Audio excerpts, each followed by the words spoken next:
Girl, what the fuck are you talking about? This ain't gonna be no business podcast. Everybody quit. Everybody quit. Everybody quit. Everybody quit. People don't listen. People don't read. People don't even watch. Because one thing about New York creatives, you motherfuckers are unprofessional. I don't interact with idiots. I really don't on a daily basis. And so when I do actually have to interact with idiots, it's really jarring for me. Kike, la la la la. No. Queerness has always existed.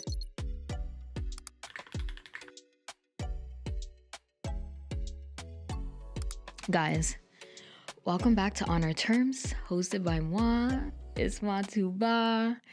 And yes, we are back. And I know it's been a while, but to just make sure we've got it, I'm going to say it this time and this time only, because I do think a tagline at the beginning is kind of corny, but I'm going to say it because it's not on our terms without the tagline. So this is not a safe space. It's a brave space. So let's be brave. Guys, it took everything in me to film this episode and to just get going on this season. It's April. When you see this, it'll be April. And Ramadan just ended, and I'm back with a ton of feelings. I know you guys are probably like, girl, whose house are you in? Where are you? What is this? Yeah, we're somewhere new. This is our new home, guys. This is our new home for the foreseeable future. I am so excited to be starting this season in this room because it just signals a new chapter for us. It signals the podcast elevating. We're moving on up. We started in Khalib's apartment. And by the way, guys, round of applause for Khalib. That was my best friend's apartment that he let me use for free. And it was probably one of the most iconic sets. I didn't want to be like other podcasts and have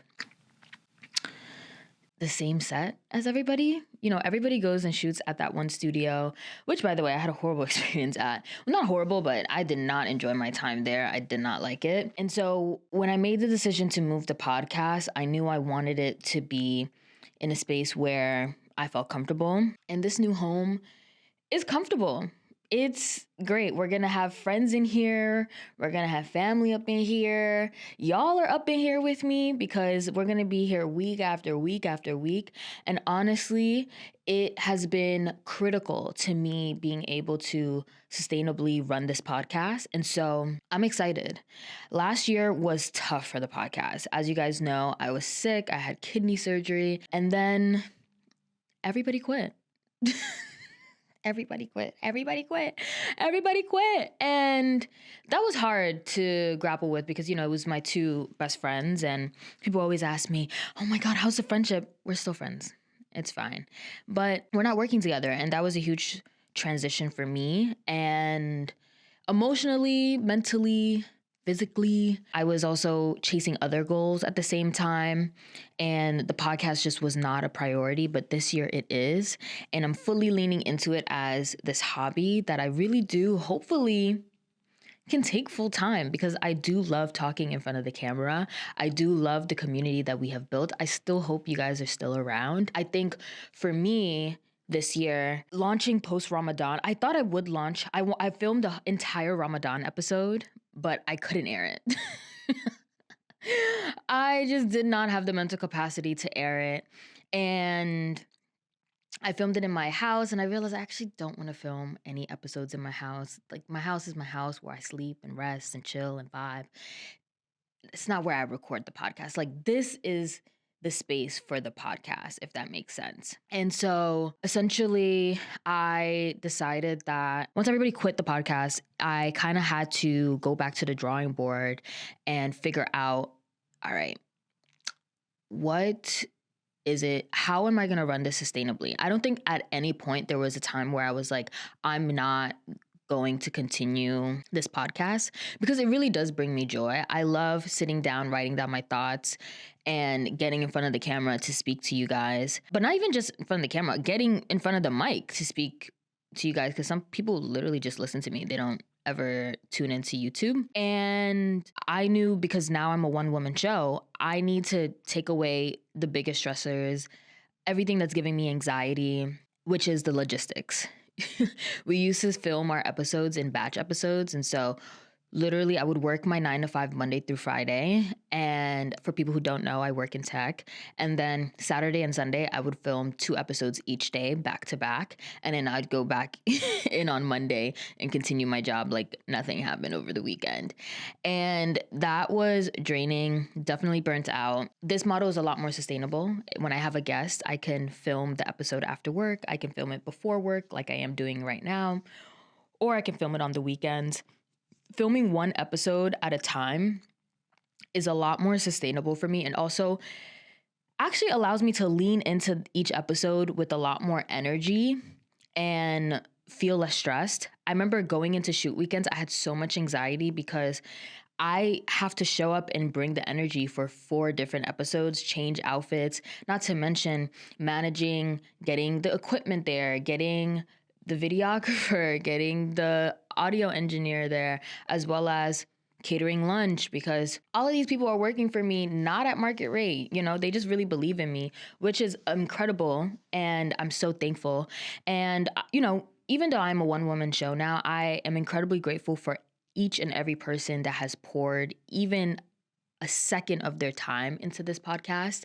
It's not easy to work on something that is just, you know, that is someone else's vision, as well as, you know, you're also going through your own shit. And I think we talked about this in another episode, but essentially my friends were unemployed at the time. And, you know, I had this idea of the podcast, and they really did help me bring it to life in the way that you guys know it.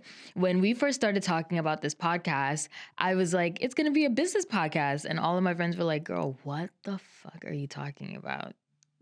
This ain't gonna be no business podcast. You have way too much personality, so much more to give than VC and women entrepreneur. Like, that's all great, and there's people that are gonna do that, but I don't think that definitely was my calling. And they definitely gave me the audacity and the energy to pursue this outright. And that's why I can even sit in front of the camera and talk for as long as I've been talking.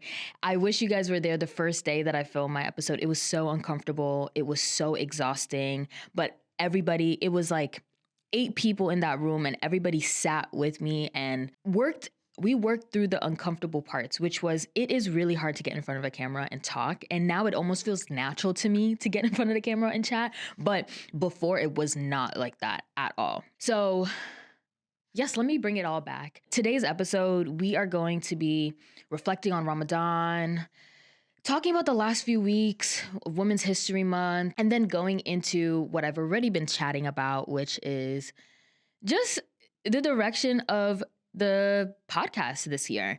We're going to be a lot more consistent. We are back and back to stay. We are not playing around, guys. It's not the type of thing where last year, you know, I did the Welcome Back episode, and then I aired Anika's episode, I aired Day's episode, and then I disappeared. No. We are back to stay, okay? And, you know, right before Ramadan started, I got offered an opportunity that almost felt like God was telling me, yes, girl, you're on the right track. Keep doing it. And I truly do believe when something is for you, it can't be unfor you. When something isn't for you, it can't be made for you. And I think for me, multiple times when something is my calling, and something like whether it was college where I was supposed to be, God made it incredibly easy. It almost felt ordained for me. And that's how I feel about this being our new home. I felt like this was ordained for the podcast. And it was so like, it was almost serendipitous. I don't know if that's the word, but it, like, my friend sent me a TikTok about a creator campus. Actually, it was Sam. Sam sent me a TikTok and was like, hey, you should check, there's a new creator campus or a membership club opening in Brooklyn. And I was like, oh, okay, like another membership club. At the time, I was a member at Dumbo House, which was serving me nothing, honestly. I hate that place. I don't know why I got a membership there. Anyways, it just so happened that after I saw the TikTok, the Creator Campus was having an open house.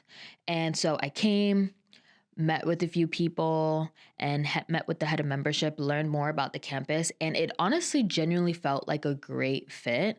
And then, yeah, I got a membership here, and it just it is the best investment, I think, for this podcast. It makes so many things so like way easier.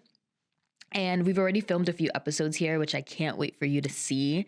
And it's also connected me with reliable professionals in the space, because one thing about New York creatives, you motherfuckers are unprofessional. At least the ones that I've worked with, yeah, y'all are unprofessional as fuck. And I feel like I'm finally meeting people who the vibes are right. I'm also have learned over the last 2 years. Red flag. If you show up late to an interview, it's not gonna get better. If someone misses a deadline or overpromise off the jump, not gonna get better. These were all things that I didn't look for. I was a bit lenient about. But now when I'm hiring people, I am so strict. It's not even funny. And it's paying off. I had an incredible editor last year who I met, and who's no longer working with me for the time being, but I hope we can work together again, because guys, I don't think you guys understand, she's incredible. That was also a little bit of a setback. I remember this was during Ramadan. Mind you, all of this is happening during Ramadan. I'm like, oh my God, should I even do this podcast? And then I'm talking to people at the creator campus, and they're like, oh, we know this editor, this editor, this editor. And again, it works out. It just worked out regardless of how stressed I was.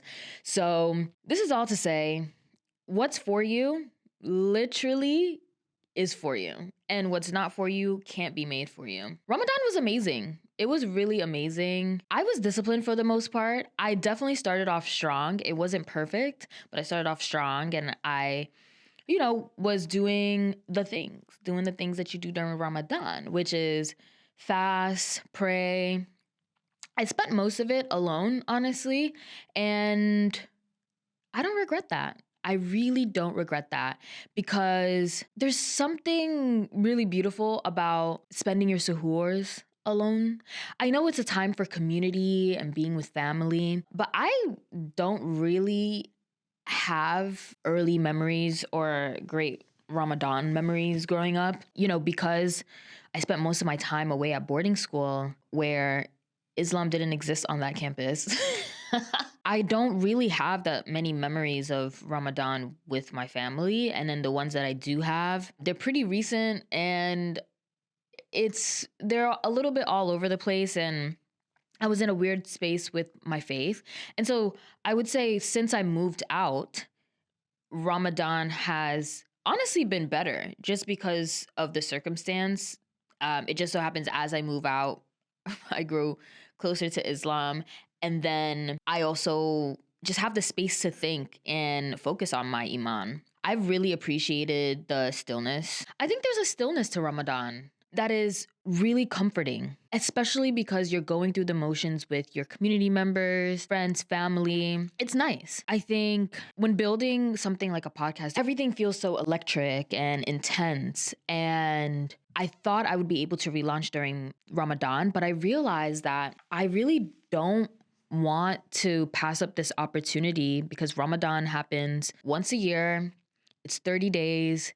And putting any sort of energy into my podcast would kind of not be a distraction, but it'd be different to kind of balance both. I think it was nice to kind of unplug and focus on my own iman. It was good to sit with my own iman without any distraction, and really just also no excuses. I feel when I was home, I always made excuses for why I couldn't do things, and I was always chasing perfection, because it almost felt like if it wasn't perfect, there was no point in trying to participate.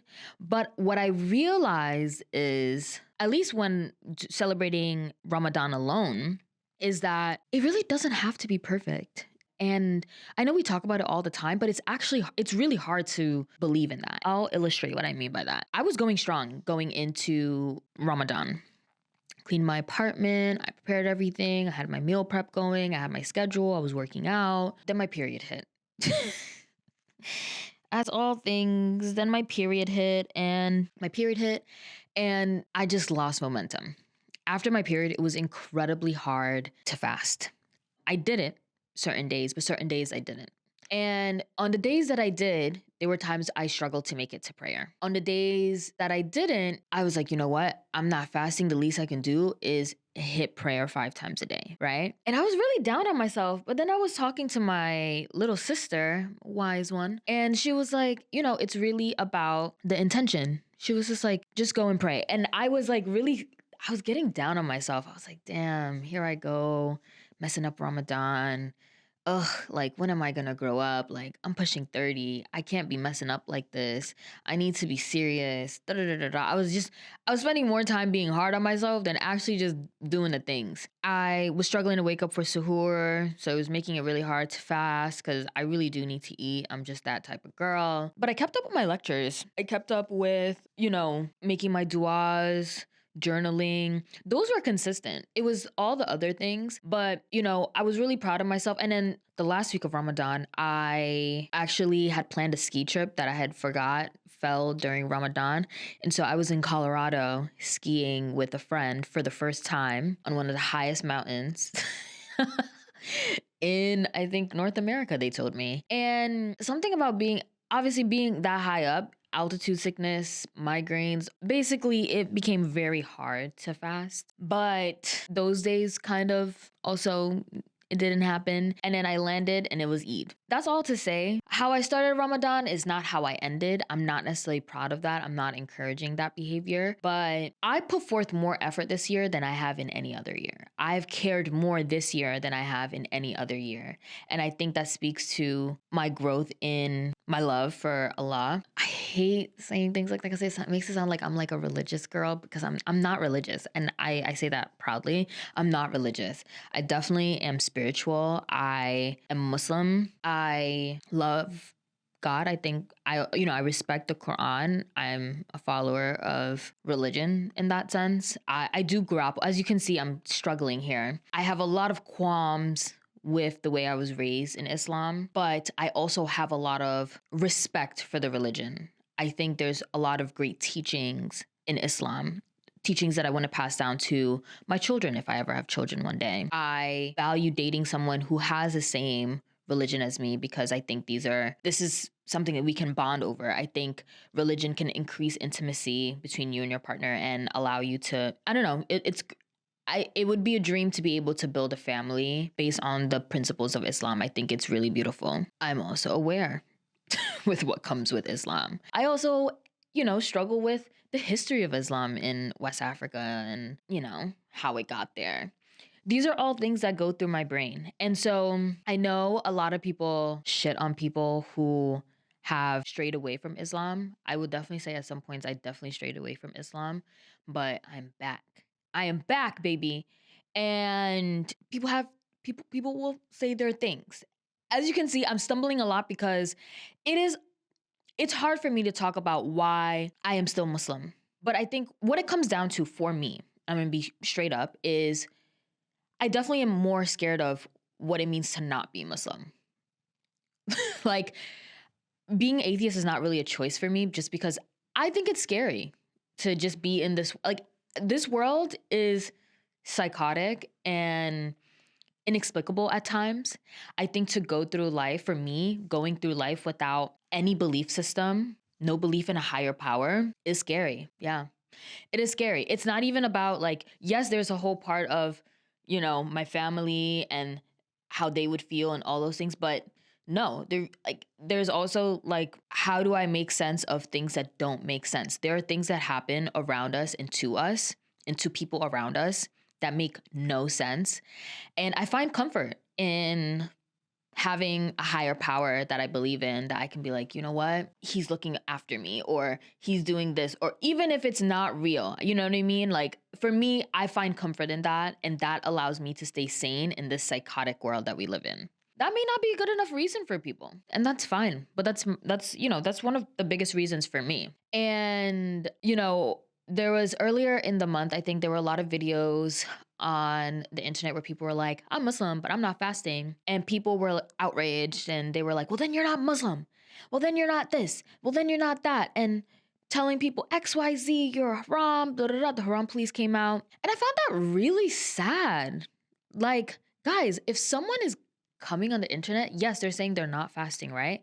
But they're leading with, I'm Muslim. I'm like, oh, wait a minute. You're still a believer? Like, I just think that for me, that's enough. Not enough, obviously, because, people should practice or whatever, but there's varying levels of practice across every religion. I don't know why for Islam, it's like you need to be practicing to the umpteenth level just like everybody else. Otherwise, you're not this. Like, no, no, no, no. To be a Muslim, you need to just believe in Allah. The fact that people still are saying they're Muslim and saying that they still believe in Allah. They're not doing all the practicing, but they believe in Allah. Call me woo-woo, but that's powerful. It's powerful, guys. It's powerful. That's powerful. That's power. Like, they still believe in a higher power. I don't think we should discount that. I was thinking about that during Ramadan. As well as the other internet discussion that came up too during Ramadan was, Islam is not about the beautiful abayas, the expensive abayas and hijabs and the iftar dinners and the aesthetics and da da da da da. Yes, I absolutely agree with you. It's not about that. But why are you guys so miserable? What's wrong with a little joy? What is wrong with a little joy? I get why people were saying that. Yes, there were our Muslim brothers and sisters in this ummah who are suffering, who are breaking their fast in rubble, in refugee camps, amidst being bombed, like losing family members. Like, there are people who are going through it in unimaginable ways. Like, every time I think about it, and there's been multiple times during Ramadan, it literally has brought me to tears because it's such a privilege for me to be able to wake up and film these aesthetic videos and like do Ramadan and work out and choose to be alone. But there are people who are alone not by choice. And that is heartbreaking. There are people who their entire families have been wiped out. And I think people really do struggle to hold that pain because it's painful. It is painful to think about people who do not deserve this. Like, no one deserves this. But because certain people who look a certain type of way, who have certain powers, have decided this is what's going to happen to them and this is what they deserve, and they're less than human and their lives are not valued, that's their reality. And I think on the internet, we speak in absolutes. There's no space for nuance on the internet. I've given up on that. We need to give up on that. Unless you are invested in long form content and you're here, I hope you're open to nuance because that's the only thing we give here. But short form content, there's no space for nuance thinking, critical thinking. We've lost. People don't listen. People don't read. People don't even watch. And I think people think digging at the beautiful iftars, the dinners of joy, the community that Muslims are creating for themselves in the West is somehow in support of those people who are suffering in Gaza, in Sudan. And it's not. It's really not. I think there's a lot of guilt and pain that we feel because of knowing that our Muslim brothers and sisters are going through that. We feel that maybe the only way we can make it right is like kind of just jab at the joy.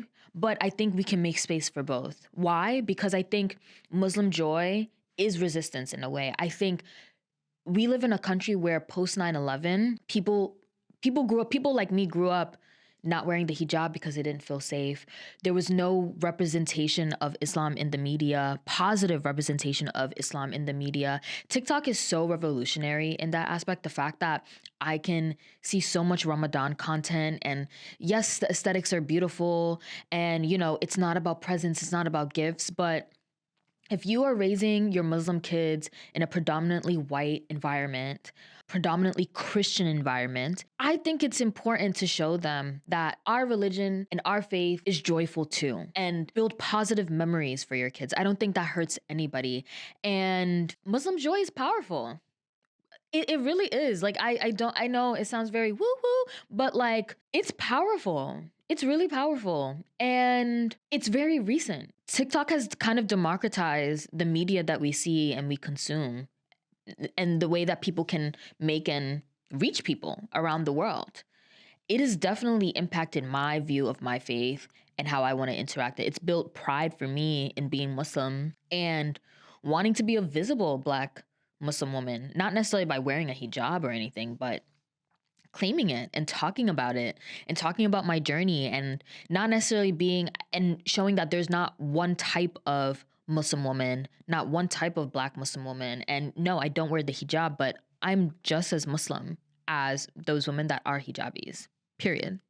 And I think, going back to the other point I was making, I really do think people struggle with making space for both. I think it's guilt that turns into accusatory language, because I don't think everybody knows what to do with the heavy feelings that everyone's feeling, because the world is in misarray. Like, shit is going wrong. It like doesn't make sense. Like, it is chaotic outside. Every time you open the news, it is overwhelming, to the point where sometimes I have to, and that's a privilege. Like, I have to literally shut it out because it impacts my functioning at work. It's really hard to go on in the world, because there are some people who just think everything's perfect and fine and moving as if everything's perfect and fine because their lives are perfect and fine. And I don't necessarily feel that way. Yes, my life is okay, but that doesn't mean I'm not feeling for people around the world. I think that empathy is just built in me because I'm a human, and I feel for other humans, whether I'm connected to them or not, because I see the humanity in people that don't look like me.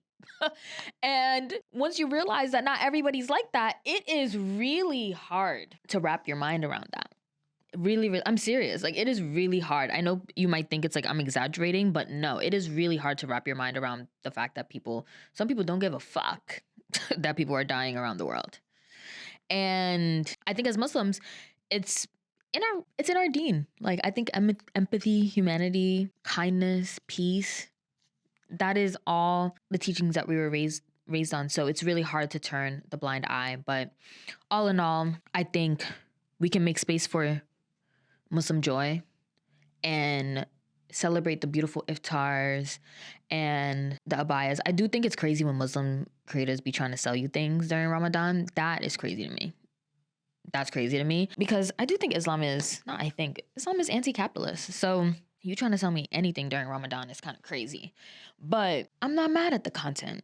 I really am not. I love seeing people do things to make Eid special for their kids. I love seeing the girls' iftar dinners. I love seeing people going, you know what I mean? I love being invited to the iftar dinners, eating the good food, seeing friends, being with other Muslims who are going through the month and being able to relate to them. That's not something I always had. I like literally went to a boarding school where there weren't that many Muslims and they didn't even acknowledge Islam. Like, I'm pretty sure when Ramadan was happening, nothing was done. I mean, I wasn't also fasting, but like nothing was done to accommodate Muslim students, even if we were fasting. Like, I would have had to advocate for that if that was something I was passionate about at the time. And I'm sure that would have been drama. And in college, yeah, there wasn't a lot being done for Muslim students. So it's now I can. And also this visibility for Muslims, I also want to say, is important because now you can, at least for me, I requested accommodations during the month of Ramadan. I was able to work from home. There is importance for this religion in a way that we haven't seen before. Eid is a holiday. Like, you can take off on Eid, which you always have been able to, but Ramadan is a big deal. And people respect it in a way that they didn't before. Like, okay, Ramadan's happening. You got to be in the office 5 days a week. I don't care. That's not the case anymore. So yeah, that was the end of Ramadan for me. It was definitely an experience. I also saw all the other negative discourse about being gay and Muslim and whether that's allowed. And y'all already know how I feel. I honestly thought I had a lot of mixed feelings about this, but I was trying to not engage because it was Ramadan. I was really proud of the Muslim community. There were a lot of people that came out and defended June, which I thought was important.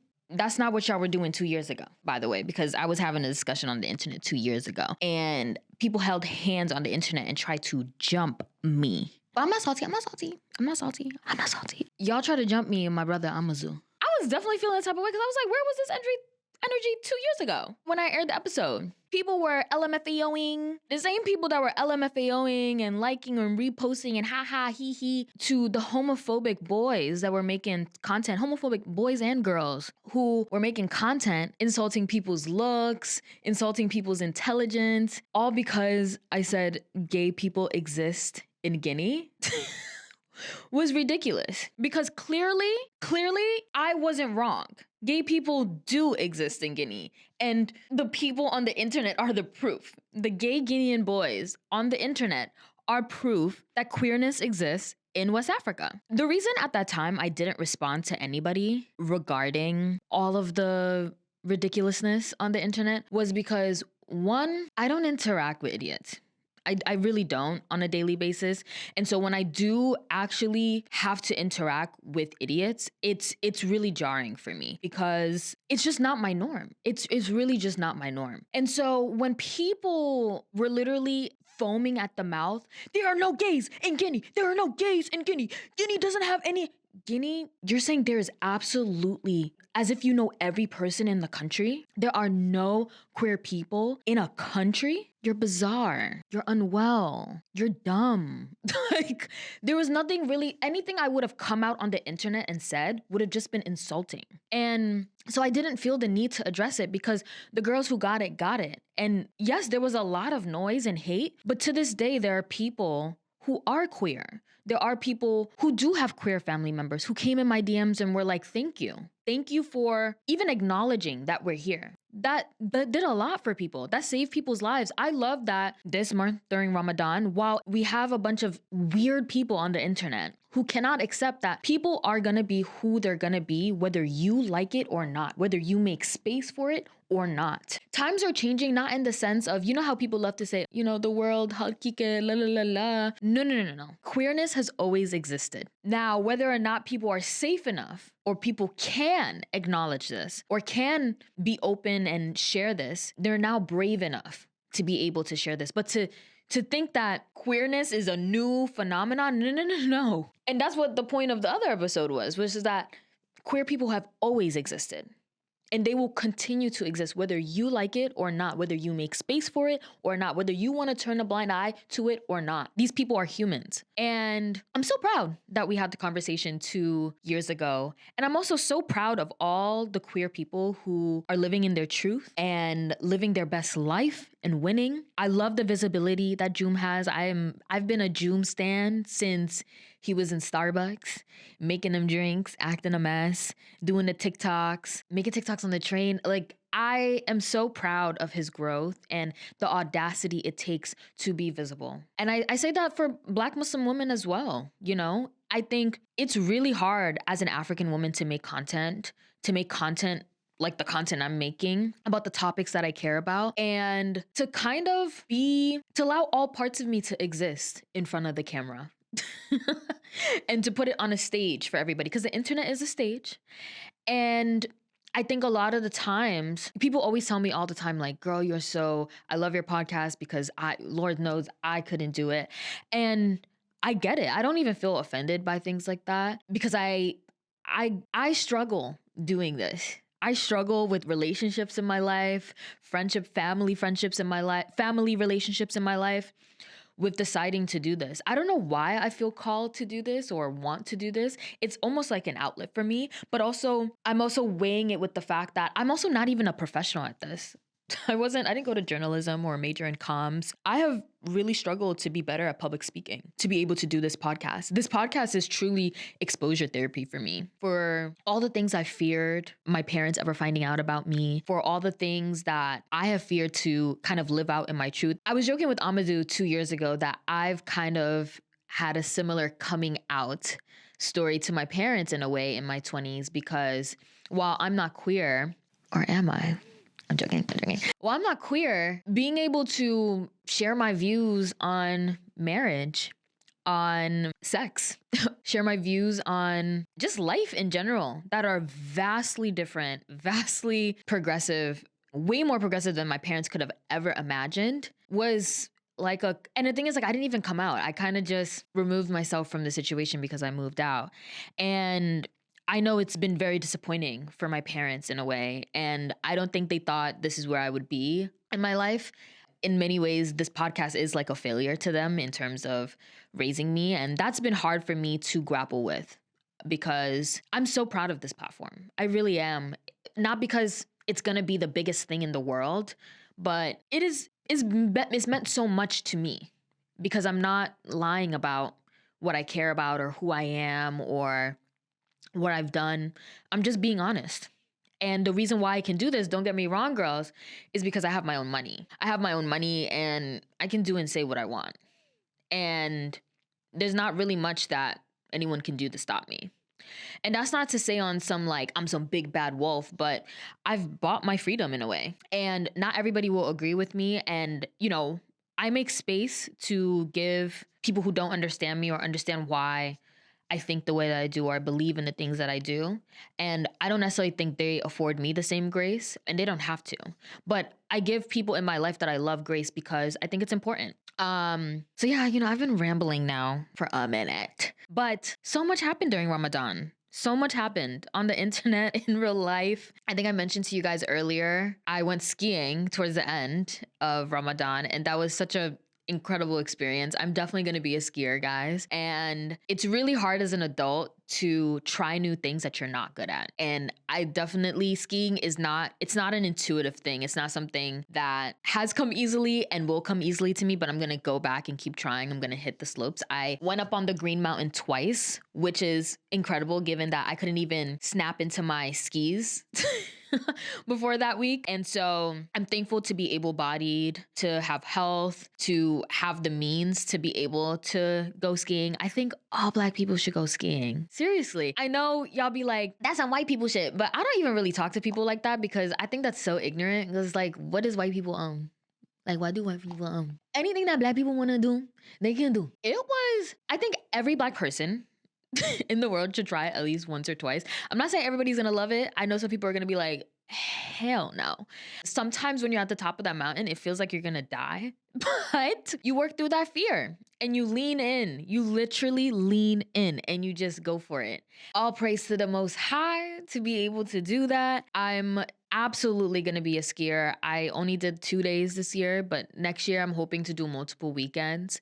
A lot of my friends have been skiing for years and we didn't want to go on trips with them because they've been skiing since they were little. And so we were like, we need some classes. We need to get ourselves together. So I went with my friend who's also new to skiing. She definitely picked it up a lot quicker than I did. And to the girls who don't pick up things quickly, especially athletic things, it's okay. If your friend is doing the things and they're just progressing, you don't need to keep up with them, especially when it comes to skiing, because skiing is a very unforgiving sport and you will die. Like, you can die.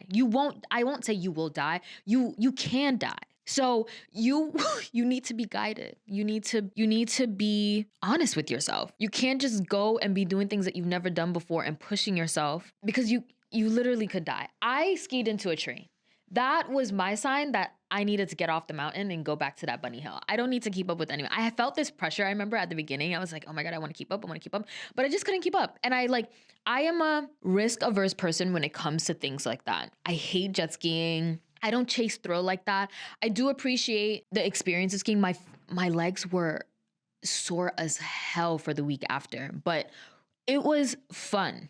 It was fun. I think my summer sport is going to be tennis, and then my winter sport is going to be skiing. When I came back from skiing, I actually went to an Eid event. This is what I'm talking about. I know you guys like love to shit on the beautiful abayas and the iftar and the aesthetic, but this event was so nice. It was so nice to be in a space made for Black Muslim women by Black Muslim women and talking about rejuvenation, reset. It was hosted by Black Beauty Book Club and La Mer. Ooh, we got these like beautiful lip volumizers. I love it. It's my new favorite thing. I love a lip volumizer. But anyways, guys, let's recap everything we talked about in this episode, because I feel like I went on a doozy. I introduced a new space. I introduced where we are, where we're going this season, because we don't go by seasons. We just keep going. We just keep airing the episodes because I really do I love this. Do you like it? Are you having a good time? Because I'm having a good time. Okay, I realize you guys don't really know me, and it's going to be a lot more solos. We're going to sprinkle in the guest episodes with some iconic guests. I'm so excited for you guys to see what we've been cooking up. We have a few episodes, I will say, that was shot in our old set, but the contents of the episodes are amazing. And so I think you guys are really, really gonna love it. And then we also talked about our reflection on Ramadan. It wasn't perfect, but it got done. And what's important is the journey. the journey, continual progress, whatever that looks like for you, and respecting each other. We talked about current events, what was going on in the internet. I think we even talked about parents at some point. We got real. Fabulous. I'm so thankful each time you guys tune in and show love. I appreciate all the girls that have been sliding into my DMs and commenting on my TikToks, talking about where's the podcast episodes. Like, this is all great and fun, but where's the podcast episodes? I appreciate you. You're holding me accountable. You are important. Every time I see you guys out in the wild or somebody DMs me, it's always the coolest. Like, it's the coolest chick talking about, I love your podcast. That's how you know you're making good content, because the girls that matter are tuning in. The cool girls, the fly girls, the it girls. I'm about to get kicked out of this room. If you like what you saw, you like what you heard, make sure first and foremost, you subscribe to the YouTube channel. But also you follow us on Spotify, iHeartRadio, wherever you get your podcast. Make sure you follow us. Leave a comment. I want to talk to you guys. And then also make sure you follow at On Our Terms Pod. Everywhere that is our name. It's never going away. Make sure you follow me, your host, at UOTamsi. And yes, for the people who are new, it is my name backwards. Corny, but that's just what it is. And I will see you guys next time. Bye.